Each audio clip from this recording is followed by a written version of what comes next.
இந்த நிமிடத்திலிருந்து உங்களோடு உடன்பாட்டை நான் உடைத்துக் கொண்டு வெளியேறுகிறேன் என்று சொல்லிவிட்டு 900 பேரை அழைத்துக் கொண்டு போய் டெல்லி ஜந்தர் மந்தரில் நரேந்திர மோடி பதவி பிரமாணம் எடுக்கிற போது அதை எதிர்த்து கருங்குடி ஏந்தி போராடி கைது செய்யப்பட்டவர்களும் நாங்கள் தான். அதே கொலகாரப்பாவி ராஜபக்சே சாஞ்சிக்கு வருகிறார்களுடன் 4 மாநிலங்களை கடந்து 1200 பேரோடு சென்று 4 மான்களை கடந்து சென்று போராடக்கூடிய துணிச்சல், தைரியம், என்ன வந்தாலும் என்ன ஆபத்து வந்தாலும் அதை எதிர்கொள்வது என்ற உறுதி மறுமலர்ச்சி திமுகவுக்கு தான் இருந்தது. அதையும் செய்து காட்டினோம். இப்படி பொது பிரச்சனைகளில் எங்களைப் போல எந்த கட்சியும் ஈடுபட்டு பாடுபட்டதில்லை. டெல்லியில் போய் 5 தடவை போராட்டம் நடத்தி இருக்கிறோம். மற்ற கட்சியெல்லாம் செஞ்சுக்கிட்டது இல்லை. ஆண்ட கட்சியோ அதுக்கு முன்ன ஆண்ட கட்சியோ செய்தது கிடையாது. அதே போலத்தான் தமிழ்நாட்டினுடைய தெற்கு மண்டலத்தில் தூத்துக்குடி மண்டலத்தையே நாசமாக்கிவிடும் நாசகார இந்த ஸ்டெர்லைட் நச்சாலை என்று பல ஆண்டுகள் போராடி நடைபயணம், மறியல், உண்ணாவிரதம், பல போராட்டங்களை நடத்தி பின்னர் உயர்நீதிமன்றத்திலே ரிட் மனு தாக்கல் செய்து மணிக்கணக்கில் வாதாடி அந்த ஆலையை மூடுவதற்கு 2010 செப்டம்பர் 28 நீதியரசர் எலிபி தர்மராவ், நீதியரசர் பால் வசந்தகுமார் அமர்வில் தீர்ப்பை பெற்றுக் கொடுத்ததும் என் வாதாட்டங்களின் மூலம் நான் தான். பின்னர் மீண்டும் அவன் சுப்ரீம் கோர்ட்டிலே ஸ்டே ஸ்டெர்லைட் அதிபர் வாங்கிவிட்டதால் மீண்டும் இடைவிடாது சுப்ரீம் கோர்ட்டுக்கு நானும் தேவதாசும் 30 வாய்தாக்களுக்கு அலைந்து பின்னர் சென்னை உயர்நீதிமன்றமே விசாரிக்கட்டும் என்று சுப்ரீம் கோர்ட் ஆர்டர் போட சென்னை உயர்நீதிமன்றத்தில் நீதியரசர் சிவஞானம், நீதியரசி பவானி சுப்பராயன் அமர்வில் நிரந்தரமாக ஸ்டெர்லைட் ஆலையை மூடுவதற்கு நான் தீர்ப்பை பெற்று தந்தேன். அவன் எப்படியும் அந்த 399 ஏக்கர் லீஸ் வாங்கி இருக்கிறான் ஸ்டெர்லைட்காரன். சிப்காட் அதை ரத்து பண்ணாலும் அதுக்கு ஒரு ஸ்டே வாங்கிட்டான். உலக கோடீஸ்வரன் அனில் அகர்வால் கோடிகளை கொண்டு யாரை வசைக்கு மடக்கிறான்னு சொல்லி மடக்கிட்டான். அதிமுக ஆட்சி 10 நாள் லைசன்ஸ் கொடுத்தது. திமுக ஆட்சியின் போது சுப்ரீம் கோர்ட்ல ஸ்டெர்லைட்டுக்கு ஆதரவா அபிடவிட் போட்டாங்க. அபிடவிட் ஆதரவா போடல, கண்டிஷன்ஸ் என்னாச்சுன்னு ஜட்ஜி கேட்டப்ப கவர்மெண்ட் சார்பா அந்த வழக்கறிஞர் எல்லா கண்டிஷன்ஸும் கம்ப்ளைண்ட் பண்ணியாச்சு.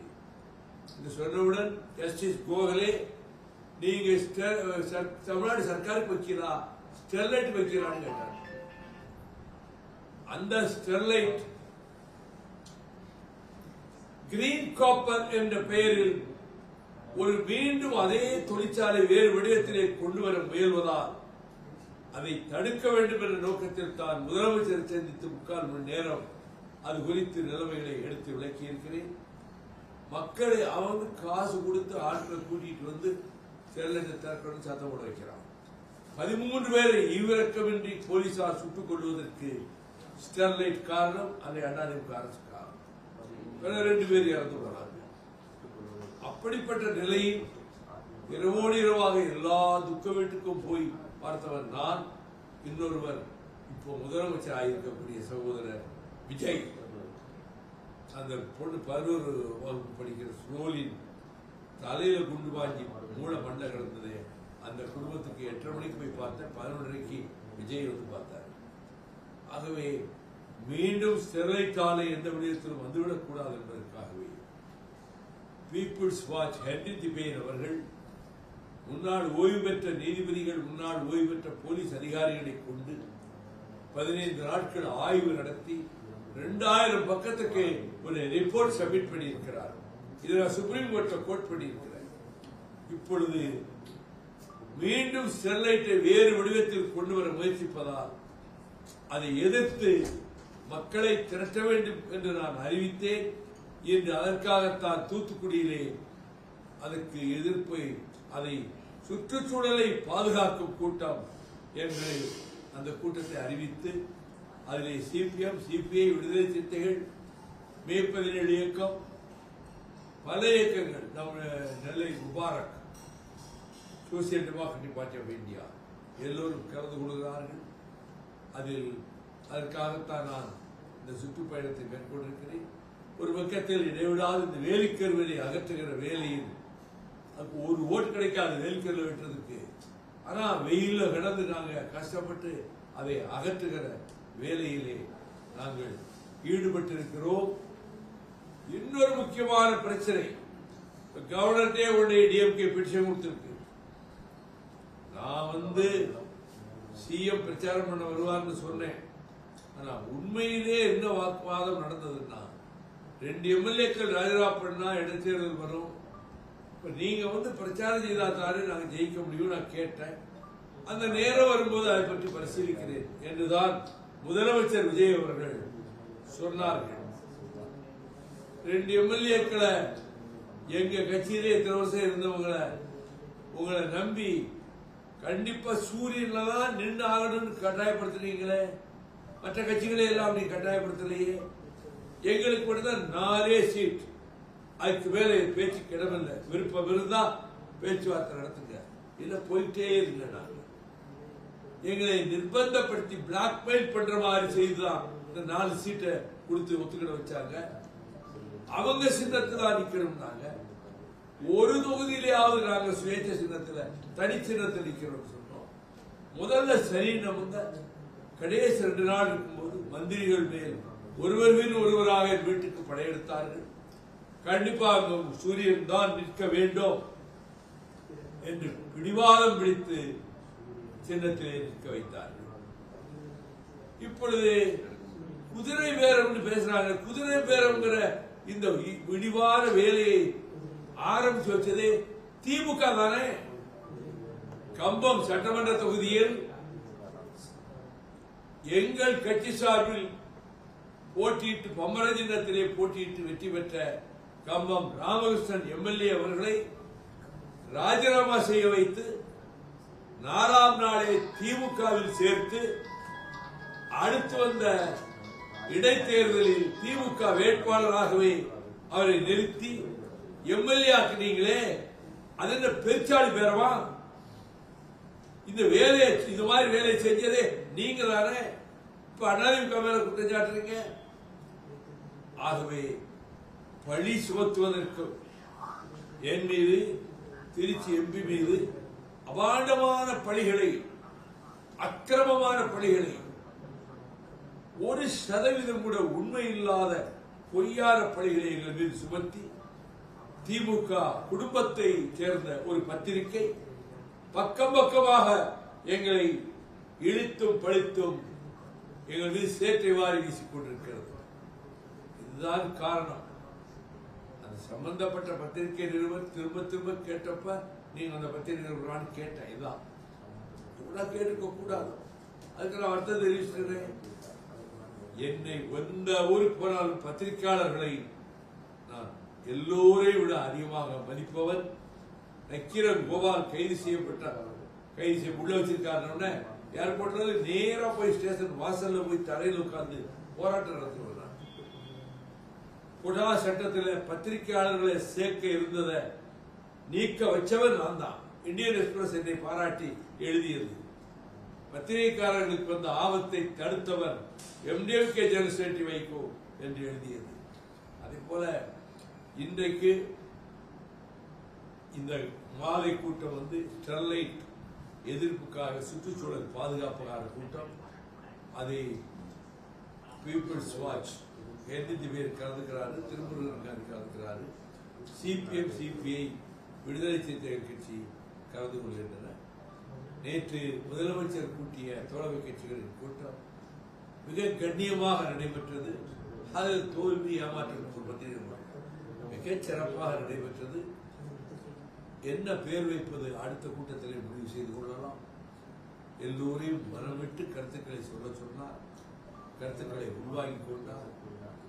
அது என்னெல்லாம் கருத்து சொல்றது நான் சொல்றது முறை இல்லை, நான் சொல்ல மாட்டேன். ஆனால் மிக மிக சிறப்பாக அந்த கூட்டத்தை முதலமைச்சர் நடத்தினார். கரப்ஷன் ஃப்ரீ கவர்மெண்ட், ஊழல் இல்லாத அரசாங்கம் இப்பதான் ஏற்பட்டிருக்கு. என் கூட பிளைட்ல ஒருத்தர் பக்கத்து சீட்டு உட்கார்ந்து வந்தார். ஒரு தொழிலதிபர், பாதி தூரம் வரைக்கும் தூக்க கலக்கத்தில் இருந்தார். ஏன்னா நைட்டு வேர்ல்ட் கப் ஃபுட்பால் பார்த்துட்டு படுக்க மணி 1:30 ஆயிடுச்சு. 3:30 எந்திரிச்சு குளிச்சுட்டு ஏர்போர்ட் வருது. அவர்கிட்ட பேச்சு கொடுத்தப்போ அவரே சொல்றார், முந்தி இத்தனை லட்சம் கப்பம் கட்ட வேண்டி இருந்தது ஒரு லைசன்ஸ் வாங்கணும்னா, இப்ப 10 பைசா செலவு கிடையாது. பல பேர் சொல்றாங்க கமிஷன் தான் ஊழல். டிஎம்கே கவர்மெண்ட்ல கொடி கட்டி பறந்தது, அதை இன்னைக்கு இல்லாமல் ஆக்கி விட்டார் விஜய். கமிஷன் கட்டி கரப்ஷன் இந்த பேச்சுக்கு இடமில்லாமல் ஆக்கிவிட்டார். அதனாலே இந்த அரசை மக்கள் நேசிக்கிறார்கள். முன்னை விட இப்ப ஆதரவிற்கு கூடி இருக்கிறது. இந்த 2 மாசத்துல கரப்ஷன் ஒழிச்சதுனால, கமிஷன் ஒழிச்சதுனால. அதனால 5 ஆண்டுகளுக்கு விஜய் ஆட்சிதான் நடக்கும். அடுத்து வரும் தேர்தலிலும் விஜய் வெற்றி பெற்று மீண்டும் முதலமைச்சர் ஆவார். இதுதான் நடக்க போகிறது. ஒரு அமைதியான ஜனநாயக புரட்சியை சகோதரர் விஜய் நடத்திவிட்டார். சைலண்ட் டெமோக்ராட்டிக் ரெவல்யூஷன் அவர் நடத்திவிட்டார். இந்த ஒரு அரசை சாதாரண மக்கள் அவர்களுக்கு பாதிப்பு இல்லாத, இந்த லஞ்சம் தானே எல்லாத்துக்கும் பாதிப்பு, அதை ஒழிச்சாச்சு. ஆக படிப்படியாக அவர் தமிழ்நாட்டுக்கு என்ன தேவையோ மதச்சார்பின்மையை உறுதியாக இருக்கிறார், சமூக ரீதியில் உறுதியாக இருக்கிறார், கூட்டாட்சி கொள்கையில் உறுதியாக இருக்கிறார், ஊழல் அற்ற அரசு நடத்துவதில் உறுதியாக இருக்கிறார். இந்த அடிப்படைகளில் தான் இந்த அரசுக்கு ஆதரவையும் நாங்கள் தோழமையும் கொண்டிருக்கிறோம். இந்த தோழமை தொடர்ந்து நீடிக்கும். இந்த அடிப்படையில் அவர் நடத்தும் அரசுக்கு ஒரு குறைந்தபட்ச செயல் திட்டம், காமன் மினிமம் புரோகிராம், அது ஏற்படுத்த வேண்டும் என்று நேற்றைய கூட்டத்தில் முதலமைச்சர் கூட்டத்தில் முடிவு செய்யப்பட்டிருக்கிறது. அது கம்யூனிஸ்ட் கட்சிகள் 2 முழுமையாக வெளியிலிருந்து ஆதரிக்கின்றன. இந்த விஜய் அரசு வெற்றி முரசு கொட்டும் அரசாக தொடர்ந்து நீடிக்கும் என்பதை நான் தெரிவித்துக் கொள்கிறேன். அதாவது தமிழ்நாட்டில் நீங்க அப்பயே ஏன் சொல்லல, நீங்க கூட இருந்தப்ப ஏன் சொல்லல, சொல்லியிருந்தா மறுநாளே எங்களை வெளியேற்றிருப்பாங்க. நாங்க இன்னொரு கூட்டணியை ஜெயிப்போம், ஏதாவது இவருக்கு வேலைன்னு இருப்பாங்க. இதெல்லாம் தாங்கிக்கிட்டு சகிச்சுக்கிட்டு பேசாம இருந்தோம். ஆனா எலெக்ஷன் முன்னாடியே நாங்கள் எல்லாம் இந்த கூட்டணியை நீடிக்க கூடாதுங்கிற முடிவுக்கு எல்லாரும் வந்துட்டாங்க. ஒரு நாள் கூட நீடிக்க கூடாதுங்கிற முடிவுக்கு கட்சி விட்டு விலகி சென்ற கழகத்தின் துணை பொதுச் செயலாளர் ஆடுதுறை முருகன் அவர்கள் என் இல்லத்துக்கு நேற்று முன்தினம் இரவு வந்தார்கள். அங்கே மாவட்ட செயலாளராக இருந்து கட்சியை விட்டு விலகி போன அன்பு வந்தார்கள். ஒரு தொழிற்சங்கத்தகர் பாலு தலைவர் பாலு வந்தார்கள்.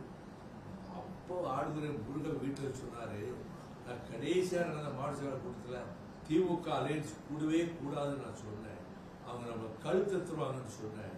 அதே மாதிரிதான் செஞ்சாங்க. தேர்தல் தொகுதிகள் ஒதுக்கீடு செய்யும் போது அவர்கள் நாம் மற்றவங்களுக்கெல்லாம் அவங்களுக்கு அதிக சீட்டு, தனித்தனி சின்னம், எங்களை மட்டும் அப்படியே போட்டு. ஏன்னா திராவிட இயக்கத்தில் அடர்த்தியான திராவிட இயக்கம் எம்டிஎம்கே கட்சிகள் ஆரம்பிச்சு எத்தனை பேர் கட்சியை மூடிட்டு போயிட்டாங்க. நாங்க 32 வருஷமா நடத்திட்டு இருக்கிறோம். A concentrated Dravidian outfit is MDMK. ஒரு அடர்த்தியான திராவிட இயக்கம் மறுமலர்ச்சி திமுக கழகம். நான் தமிழக வெற்றி கழகத்தை ஒரு திராவிட இயக்கத்தின் ஒரு கூறாகவே பார்க்கிறேன். ஏன்னா என்ன பேசிக் ஐடியாலஜி நாங்க வச்சிருக்கோமோ அதே பேசிக் ஐடியாலஜிக்கு அவங்களும் வந்துட்டாங்க. ஆகையினால இந்த விஜய் தலைமையிலான அரசுக்கு ஆதரவு கொடுப்பது தொடர்ந்து ஆதரவு கொடுப்போம், பக்கபலமாக இருப்போம். என் மீது சேற்றை வாரி வீசுகிறவர்கள், எங்களை எப்படியாவது ஒன்றுமில்லாம ஆக்கணும்னு நினைக்கிறவங்க, அவங்க முயற்சிகளை எல்லாம் நாங்கள் எதிர்கொள்ளலாம். ஒன்றும் பலிக்காது. உறுதியா இருக்கிறாங்க. போறவர்களா விலைக்கு போறவர்களா திரும்ப சேர்ந்துக்கிட்டு இருக்காங்க. எம்டிஎம்கே நாளுக்கு நாள் வலுப்பெற்று வளர்கிறது. இன்னும் வலுப்பெற்று வளரும். தமிழக வாழ்வாதாரங்களை ஜாதி சண்டை மதச்சண்டை கூடாது, போதைப் பொருளுக்கு அடிமையாக கூடாதுன்னா இந்த தாமிரவரியில் குளிச்சுட்டு 1800 கிலோமீட்டர் நான் ஆயிரக்கணக்கான தோழர்களோடு நடந்து சென்றேன். எங்கேயும் கட்சிக்கு ஆதரவு கேட்கலையே. நான் இந்த பிரச்சனைகளை பற்றி மட்டும்தான் சொல்லிக்கொண்டே போனேன். அதுபோல தமிழ்நாட்டில் 6500 கிலோமீட்டர் நான் நடந்திருக்கிறேன், நடைபயணம் கொண்டிருக்கிறேன். இன்னும் இப்பொழுது என்னுடைய நாடாளுமன்ற உரைகளை, ஆங்கிலத்தில் ஆற்றிய உரைகளை தொகுத்து என் தம்பி ரவிச்சந்திரன் என்னுடைய தலைமகன் ராஜா வையாபுரி ஒரு 8 மாசம் கஷ்டப்பட்டு கூகுள்ல இருந்து எடுத்து அதை புத்தகமா தொகுத்திருக்கிறாரு.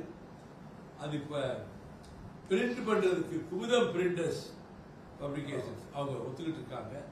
பிரிண்டிங் வேலை நடந்துகிட்டு இருக்கு. ஆகஸ்ட் 4ஆம் தேதி இந்த புத்தக வெளியீட்டு விழா டெல்லியில் கான்ஸ்டிடியூஷன் கிளப்ல நடைபெறும். நம்ம முதலமைச்சர் விஜய் அதில் வந்து கலந்து கொள்வதாக சொல்லியிருக்கிறார். ஒரு 15-20 தலைவர்கள் அதில் பங்கேற்கிறார்கள். அந்த நூல் வெளியீட்டு விழா சிறப்பாக நடக்கும். அண்ணா பிறந்தநாள் விழா செப்டம்பர் 15 நாங்கள் மிக சிறப்பாக வள்ளுவர் கூடத்திலே நடத்துவதாக இருக்கிறோம். ஆகவே தொடர்ந்து வேலை திட்டங்களை வைத்திருக்கிற மறுமலர்ச்சி திராவிட முன்னேற்ற கழகம் மென்மேலும் வலுப்பெற்று வருகின்ற சூழ்நிலையைத்தான் நான் பார்க்கிறேன். காமன் மினிமம் ப்ரோக்ராம், குறைந்தபட்ச செயல் திட்டத்துல இந்த தவிக தலைமையிலான கூட்டணியில அதிமுக எதை முன்வைக்குது? பிரைமான விஷயம் என்ன சார்? நேற்றைக்கு பேசும்போதே இங்க பேசுறது எதையும் பிரச்சனை பேசக்கூடாது, ஒரே ஒருத்தர் எல்லா சார்பா பேசுறோம், மாணிக்காக பேசணும்னு சொல்லிட்டேன். நான் ஒத்துக்கிட்டேன். அப்ப நான் சொன்னா அது ஒரு எடுத்த முடிவை மீறி நானா சொல்றேன். ஆனா நான் சொல்ல வேண்டிய கருத்துக்களை ரொம்ப அழுத்தம் திருத்தமா அந்த கூட்டத்துல ஆணித்தரமா சொல்லியிருக்கேன்.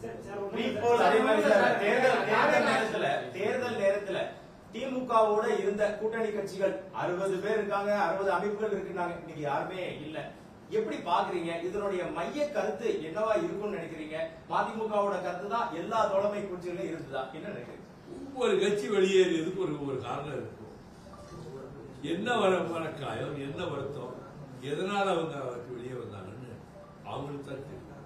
அவங்க நீடிக்கல. அதை பற்றி நான் கமெண்ட் அடிக்கிறது அவங்களுக்கு நல்லது இல்லை. நீடிக்கல. அவங்க எங்களுக்கு எல்லாரையும் விட எங்களை மோசமா நடத்தினாங்க.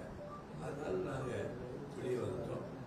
வாழ்க, எங்கிருந்தாலும் வாழ்க திருவாளர் திருமலாபுரம் பெற்றெடுத்த தங்க மகன் திமுக ராஜேந்திரன் நல்லா இருக்கட்டும், செழிப்பா இருக்கட்டும், வளமா இருக்கட்டும், நல்லா அவர் அரசியல் சிறப்பா இருக்கட்டும், செந்தில் செல்வனும் சிறப்பாக இருக்கட்டும், சென்றவர்களை வசைவாடுவதற்கு வழக்கமல்ல, எங்கிருந்தாலும் வாழ்க அவர்கள். அப்படிதான் என்னுடைய வழக்கம். நல்லா இருக்கும். தொடர்ந்து முதுகுல குத்துறது ஃபீல் பண்றேன். முதுகுல இவங்க குத்தல, என் நெஞ்சில குத்திட்டான். ஆனா அந்த நெஞ்சில குத்தின பிறகும் உயிர் இருக்கு. இந்த பக்கத்துல உட்காந்துருக்காங்களே, இது மாதிரி லட்சக்கணக்கானவங்க உசுரை கொடுக்க தயாரா அந்த கட்சியில இருக்காங்க. அவங்க கட்சியை காப்பாற்றுவாங்க. அவங்கதான் அந்த கட்சி, இப்படிப்பட்டவங்க தான் அந்த கட்சி. அதனால விலகியவர்கள் விலகினாலும் அதனாலேயே ஒரு ரியாக்ஷன் ஏற்பட்டு நிறைய பேர் முடிச்சார் வெளியே போறாங்க. அது எங்களுக்கு பலன் கொடுக்குது. 7 தொகுதி இடைத்தேர்தல் வரப்போது. அரசியல் ரீதியா கேட்கிறோம், மதிமுக இதுலயும் கண்டெஸ்ட் பண்ணுமா? கண்டெஸ்ட் பண்ணவே மாட்டோம். ஆனால் ஜெயிப்பதற்கு முன்கூட்டாக மாட்டோம். 35 கோடி ரூபாய் அளவுக்கு பேரம் பேசிருக்காங்க. தாவேக ஆட்சி அமைஞ்சிடக்கூடாது அப்படின்றனால திட்டமிட்டு ஒரு பல்வேறு தரப்பு நடந்துச்சு. அதிமுக திமுக கூட்டணி அப்படிலாம் வச்சு இப்ப வந்து வழக்கு பதிவு செஞ்சு அரெஸ்டா பண்ணிட்டாங்க. அப்போ நிகழ்வு நடந்திருக்கு, முகாந்தரம் நடந்திருக்கு, ஆதாரங்கள் இருக்கு. அதை எப்படி பாக்குறீங்க? தமிழ்நாட்டு அரசியலே இதுவரை நடக்காத பயங்கரமான அரசியல் மோசடி இங்கே நடக்க இருந்தது.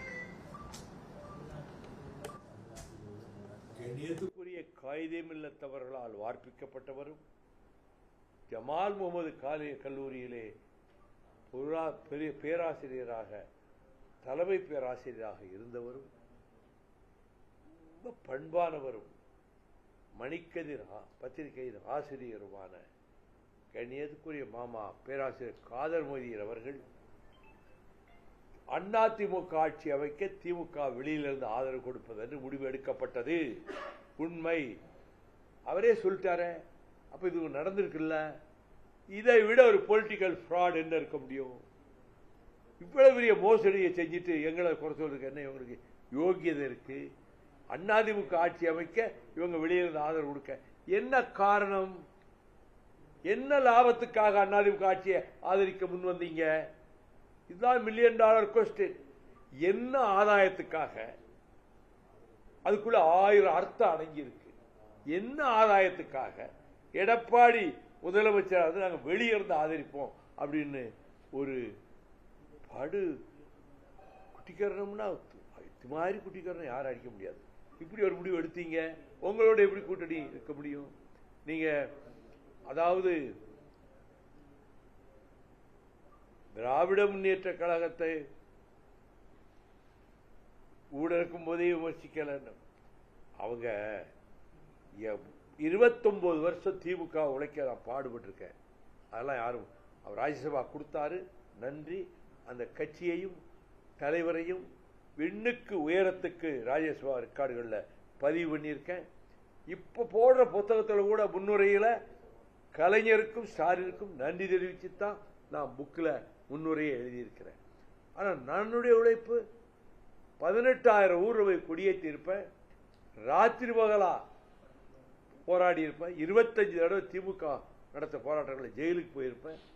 கட்சி வளர்வதற்கு என்னுடைய உழைப்பும் காரணமாக இருந்தது. நீக்குனாங்க. அதற்கு பிறகு ஒரு சந்தர்ப்பத்தில் பிஜேபியோட நாங்கள் அலையன்ஸ் வச்சிருந்தப்ப இவங்க அங்க வந்து சேர்ந்தாங்க. நான் அங்க போகல. ஆனால் பிஜேபியோட அலையன்ஸ் வச்சிருந்தீங்க, இப்ப எதுக்காக பிஜேபி எதுக்குறீங்கன்னா, அப்பொழுது வாஜ்பாய் அவர்கள் குறைந்தபட்ச செயல் திட்டத்தில் காஷ்மீரை கொண்டு வரவில்லை. அதில் பொது சிவில் சட்டம் என்ற அந்த கோரிக்கையை அதில் கொண்டு வரவில்லை. சமூக நீதிக்கு விரோதமாக முதல்ல மண்டல் கமிஷனை எதிர்த்தெல்லாம் போராடினாங்கல்ல, அதை கொண்டு வரவில்லை. 98 திமுக நாங்களும் அவங்களோட அலையன்ஸ் இருந்தப்ப நேஷனல் அஜெண்டா அப்படின்னு போட்டு வாஜ்பாய் அவர்களுடைய ஸ்கீம் அது. இன்னென்ன பாயிண்ட்ஸ், இதான் பேசிக் ஐடியாலஜி ஆஃப் இந்த என்டிஏ நேஷனல் அஜெண்டா. ஒன்னு செக்குலரிசம், மதச்சார்பின்மை. இன்னொன்னு சோஷியல் ஜஸ்டிஸ், சமூக நீதி. இன்னொன்னு மிக முக்கியமானது காஷ்மீர் இஷ்யூவை அதுக்குள்ள கொண்டு வரல. காமன் சிவில் கோட் அதுல கொண்டு வரல. இந்த பேசிஸ்ல தான் நாங்கள் அதை ஆதரிச்சோம். இதுதான் எங்களுடைய காமன் அஜெண்டாவா இருந்தது. அப்படி ஒரு அஜெண்டா தயாரி பண்ணா நல்லது அப்படிங்கிறது நேற்றைய கூட்டத்தில் கூட நான் என்னுடைய ஆலோசனையாக சொல்லி இருக்கிறேன். அப்ப நாங்கள் பிஜேபியோட இருந்தோம். பிறகு அது இந்துத்துவ விசக்கருத்துக்களை பரப்பி சிறுபான்மை மக்கள் முஸ்லீம் கிறிஸ்டின்ஸுக்கு ஓட்டே இல்லாம ஆக்கி இவங்களை நாட்டை விட்டே விரட்டுற அளவுக்கு ஒரு படுபயங்கரமான முடிவுகள்லாம் மேற்கொள்ளப்பட்ட சூழலில் தான் இந்த நச்சு பாம்பு தமிழ்நாட்டுக்குள் நுழையக்கூடாது, தடுக்கணும் அங்கிற உணர்வோடு தான் திமுக கழகத்தோடு நாங்கள் கரம் கோர்த்தோம். அது சொல்லிட்டு கரம் கோர்த்தோம். ஆனால் அதுக்கு பிறகு எங்களை வந்து இவங்க எங்க போக போறாங்க, காலு கீழே போட்டு மிதிப்போங்கிற மாதிரி நடத்துனதுனால சுயமரியாதையோட நாங்கள் வெளியேற வேண்டிய நிலைமை வந்து, அதுவும் அதிமுக ஆட்சி அமைக்க இவங்க மறைமுக ஆதரவுன்னு கேள்விப்பட்ட பிறகு எங்களிலிருந்து விலகி சென்ற ஒருவரை வைத்து எங்களை களங்கப்படுத்திய அறிக்கைகள் விட இந்த திமுக அமைச்சரவையில் இருந்த ஒருவர் எல்லா ஏற்பாடு செய்யறாருங்கிறதையும் ஆதாரபூர்வமாக தெரிஞ்சுக்கிட்ட பிறகு நம்ம கூட இருந்துகிட்டே நம்மளை குளிவரிக்கிற வேலை மாதிரி இவங்க தயார் பண்ணி அவங்களுக்கு இவங்க தான் எல்லாம் பின்னா இருந்து இயக்குறாங்க அப்படின்னு தெரிஞ்ச பிறகு இனி கூட்டணியில் நீடிப்பதற்கு எந்த விதத்திலும் நாம் நீடிக்கக்கூடாதுன்னு 100க்கு 100 பொதுக்குழு உறுப்பினர்கள் எடுத்த முடிவின்படி நாங்கள் திமுக அணியை விட்டு விலகிட்டோம். முதல்வரா பொறுப்பு ஏற்ற பிறகு திரு விஜய் உங்களை அண்ணா நகர் வீட்டுல வந்து நேரடியா உங்களை பார்த்தது ஒரு நிகழ்வு. அப்புறம் இப்போ சட்டசபை நிகழ்வுகளை லைவ் கொடுக்க ஆரம்பிச்ச பிறகு தமிழ்நாட்டுல பல இளைஞர்கள் நிறைய பேர் இப்ப அந்த நிகழ்வையும் பார்க்க ஆரம்பிச்சிருக்காங்க. இந்த நிகழ்வுகளை மட்டும் எப்படி பாக்குறீங்க? ஒரு புதுதான அரசியல் கலாச்சாரம் உருவாகுது. இளம் தலைமுறை விஜய்வால் வசீகரிக்கப்பட்டு கரிஷ்மா, அவர்கிட்ட ஒரு வசீகரம் இருக்கு. இளைஞர்கள், இளம் பெண்கள், கல்லூரி மாணவர்கள் எல்லாம் விஜய் பக்கம்தான் ஆதரவா இருக்காங்க. இனி வர்றவங்களும் இப்போ 12 வயசு 13 வயசு 14 வயசு அடுத்த எலெக்ஷனுக்கு ஓட்டுக்கு வரும்போது அவங்களும் விஜய் ஆதரவாளர் மாறும்போது 35% 40% ஆகும் ஓட்டு.